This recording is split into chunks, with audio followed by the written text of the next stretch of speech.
اعوذ باللہ من الشیطان الرجیم بسم اللہ الرحمن الرحیم۔ جیسا کہ آپ تمام احباب کو پتہ ہے کہ ہم لیسن نمبر 5 تنوین کے سبق پر پہنچے تھے، تو کل میں نے آپ کو کچھ پوائنٹس آخر میں اردو میں لکھ کے بھیجے تھے، امید کرتا ہوں آپ نے دیکھے ہوں گے، جس میں حروف حلقی، حروف یرملون اور جو اخفا والے حروف تھے 15، تو وہ میں نے آپ کو بھیجے تھے تاکہ آپ کو وہ یاد ہو جائیں، آپ ان کو دیکھ لیں کہ ان کا آگے غنہ کے ساتھ ان سب کا ایک لنک ہے، جو میں نے آپ کو تنوین اور نون ساکن کے قواعد بھیجے تھے، جس میں اظہار تھا، اخفا تھا، اقلاب تھا اور ادغام تھا، تو وہ بھی ساتھ ساتھ میں آپ کو بتاؤں گا کہ وہ کیا چیزیں ہیں۔ تو میں اپنی طرف سے بہت کوشش کر رہا ہوں کہ ویڈیو مختصر ہو، لیکن یہ ایک غنہ اور اخفا، اس کی جو کنڈیشنز ہیں، اس میں تھوڑا سا ٹائم تو لگتا ہے، لیکن پھر بھی میں نے اپنی طرف سے بہت مختصر کیا ہے، تو بلا تمہید میں آپ کو سمجھانے کی کوشش کرتا ہوں جلدی جلدی۔ بسم اللہ الرحمن الرحیم۔ جیسے کہ آپ دیکھ رہے ہیں کہ غنہ اور اخفا، اصل میں یہ ہے کیا چیز؟ یہ غنہ اور اخفا، ناک میں نون کی آواز کو چھپانا، کتنی دیر چھپانا؟ ایک الف کے برابر، جتنا ہم ایک الف کو لمبا کر کے پڑھتے ہیں، الف مدہ کو یا کھڑی زبر کو، اس کو مدہ ہی کہتے ہیں، جیسے لام زبر الف لا، یہ جو دیر ہے، اتنی دیر کے لیے ناک میں نون کی آواز کو چھپانا غنہ کہلاتا ہے اور اخفا کہلاتا ہے۔ اب اخفا اور غنہ میں کیا فرق ہے؟ دونوں میں جو ہے وہ نون کی آواز کو ناک میں چھپانا ہوتا ہے، لیکن غنہ میں جب ہم غنہ کرتے ہیں تو غنہ میں ہم زبان کے جو اگلا حصہ ہوتا ہے، بالکل فرنٹ والا جو حصہ زبان کا ہوتا ہے، اس پر سختی کے ساتھ نون کی آواز کو ناک میں لے کے جاتے ہیں، جیسے ان اللہ، ٹھیک ہے۔ اور اخفا میں ہم نرمی کے ساتھ زبان کے اگلے حصے کو بالکل اوپر والے تالو کے ساتھ مکمل ٹچ نہیں کرتے، نرمی کے ساتھ نون کی آواز کو ناک میں چھپانا ہوتا ہے۔ اچھا، غنہ جو ہوتا ہے، غنہ نون اور میم کے اوپر، یہ یاد رکھیں کہ نون اور میم کے اوپر اگر شد آ جائے، شد جن بھی الفاظ کے اوپر ہوتی ہے وہ الفاظ متحرک ہوتے ہیں، وہ الفاظ ساکن نہیں ہوتے، وہ آگے اور پیچھے دونوں طرف حرکت کرتے ہیں۔ نون اور میم کے اوپر شد آ جائے تو ہر صورت غنہ ہوگا، جو مرضی ہو جائے۔ قرآن پاک میں نون اور میم کے اوپر اگر شد آ جائے تو ہر صورت غنہ ہوگا، جیسے مثلا ان اللہ عم، تیسرے سپارے کی جو پہلی صورت ہے اس کا پہلا لفظ ہے عم، ان اللہ، جیسے ان الذین، جیسے یا ایھا النبی۔ اب یہاں پہ دیکھیں، میں نے نون کے اوپر سختی کے ساتھ ان اللہ، اگر یہاں پہ فار ایگزامپل ہم اخفا کی آواز نکالیں تو وہ ہوگی ان، لیکن اخفا جو ہے وہ ہمیشہ نون ساکن کے اوپر ہوتا ہے، نون اور میم کے اوپر شد آ جائے تو ہمیشہ غنہ ہوگا۔ یہ ایک چیز کلیئر ہوگی کہ نون اور میم کے اوپر شد کی صورت میں لازمی غنہ ہے۔ آگے ہے نون ساکن اور تنوین، دو زبر دو زیر دو پیش پر غنہ کیا جاتا ہے۔ غنہ کی مختلف کنڈیشنیں ہیں، ادغام کے ساتھ غنہ کرنا اور جو ہے اخفا کرنا۔ اب ایک چیز یاد رکھیں کہ نون ساکن اور تنوین پر غنہ کیا جاتا ہے، لیکن حروف حلقی میں سے اگر نون ساکن یا تنوین کے بعد کوئی بھی لفظ آ گیا تو پھر غنہ نہیں ہوگا۔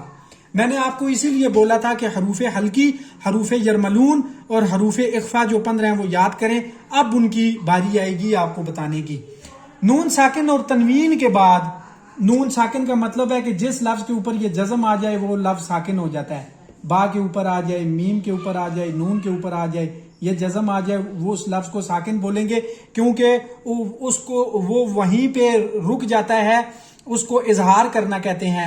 جیسے حمزہ زبر با اب، یہاں پہ ہم نے با کا اظہار کیا، حمزہ زبر میم ام، میم کا اظہار کیا، حمزہ زبر نون ان، نون کا اظہار کیا، یہاں پہ ہم نے اخفا اور غنہ نہیں کیا، ٹھیک ہے۔ نون ساکن اور تنوین کے بعد اگر حروف حلقی میں سے کوئی بھی لفظ آ گیا، یہ 6 حروف حلقی ہیں، حمزہ، ہا، عین، ہا، غین، خا، تو پھر وہاں پر غنہ یا اخفا نہیں ہوگا۔ فار ایگزامپل پہلا لفظ ہے منہم، اب یہاں پہ دیکھیں نون ساکن کے بعد ہا آ گیا، ہا حروف حلقی میں سے ہے، اس لیے یہاں پہ منہم یا منہم نہ غنہ ہوگا نہ اخفا ہوگا، کیونکہ آگے حروف حلقی آ گیا نون ساکن کے بعد. اس کو ہم اظہار کر کے پڑھیں گے. وہ صورتیں میں نے آپ کو بتائی تھی نا، اظہار، اقلاب، ادغام، ٹھیک ہے. تو یہاں پہ ہم اظہار کر کے نون کی آواز کو مکمل پڑھیں گے، من ہم، بغیر غنہ کے. اسی طرح دوسری مثال انہار، ٹھیک ہے، نون ساکن کے بعد یہ پھر حروف حلقی آ گیا. آگے تنوین کی مثال لے لیتے ہیں. کوفو ون، یہ واو دو زبر، ون لکھا ہوا ہے، تنوین آ گئی. آگے یہ حمزہ آ گیا حروف حلقی، ٹھیک ہے، یہ حروف حلقی آ گیا. تو یہاں پہ ہم واو دو زبر ون غنہ نہیں کریں گے کیونکہ آگے حروف حلقی آ گیا، اس لیے یہاں پہ ہم اظہار کریں گے کوفو ون احد، ٹھیک ہے جی. یہاں پہ بغیر غنے کے ہم ون احد پڑھیں گے، ٹھیک ہے. یہ ہوگی 3 مثالیں. یہ یاد رکھیں، نون ساکن اور تنوین کے بعد حروف حلقی میں سے کوئی بھی آ گیا تو نہ اخفا ہوگا نہ غنہ ہوگا. آگے جی حروف یرملون. حروف یرملون کتنے ہیں؟ یا، را، میم، لام، واو، نون. ان میں سے لام اور را کو نکال کے یا، میم، واو اور نون. نون ساکن اور تنوین کے بعد حروف یرملون میں سے یا، میم، واو، نون، ان 4 کے اوپر، یہ جو 4 ہیں، ان 4 کے اوپر شد آ جائے. کب؟ نون ساکن اور تنوین کے بعد. تو وہاں ادغام اور غنہ ہوگا. ادغام میں نے بولا تھا نا، ادغام کی بھی ایک صورت ہے. تو وہ کیسے ہے؟ جیسے فار ایگزامپل یہ دیکھیں، نون ساکن اور تنوین کے بعد ان 4 حروف میں سے کسی کے اوپر شد آ جائے تو ادغام اور غنہ ہوگا. یہ دیکھیں، یہ نون ساکن ہے، نون ساکن کے بعد یہ یا آ گئی حروف یرملون کی اور اس کے اوپر شد بھی آ گئی. اب ہم کیا کریں گے؟ ادغام کرنا. ادغام کا مطلب ہے 2 حرفوں کو آپس میں ملانا. یہ نون کو ہم یا کے ساتھ اندر اس کو ملائیں گے، مطلب ہے نون کی آواز کو یا میں مکس کریں گے اور پھر یہاں پر ہم غنہ 1 الف کی مقدار کے برابر کریں گے، نون کی آواز کو ناک میں رکھیں گے. جیسے من یقولو، اس کو من یقولو، ٹھیک ہے، یا می یقولو نہیں پڑھیں گے. نون کی آواز کو ناک میں رکھے بغیر نہیں پڑھیں گے. نون کی آواز کو یا میں مکس کر کے ادغام کر کے پھر غنہ کریں گے، من یقولو.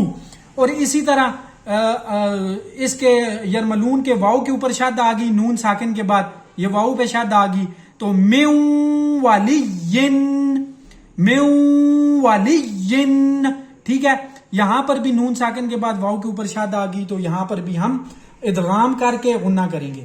اسی طرح آگے نون کی مثال آ گئی. یہ نون یا کی بھی ہوگی، واو کی بھی ہوگی، ٹھیک ہے، نون کی آ گئی. یہ نون ساکن کے بعد آگے حروف یرملون کے نون کے اوپر یہ شد آ گئی نون ساکن کے بعد، تو یہاں پہ بھی ہم نون کو نون کے ساتھ مکس کر کے نون کے اوپر ہم غنہ کریں گے، من نشاء.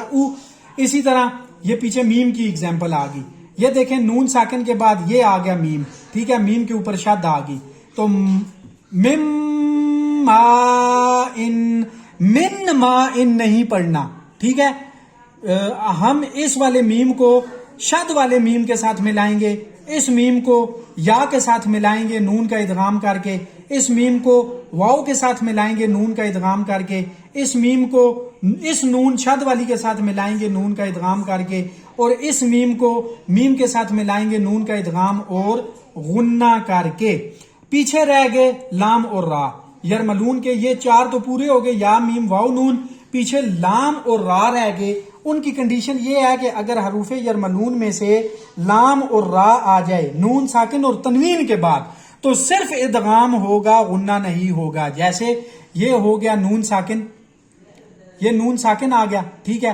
آگے یہ حروف یرملون کا لام آ گیا اور اس کے اوپر شد بھی آ گئی، تو ہم یہاں پر نون کی آواز کو لام میں مکس نہ کریں گے اور نہ ہی ہو سکتی ہے.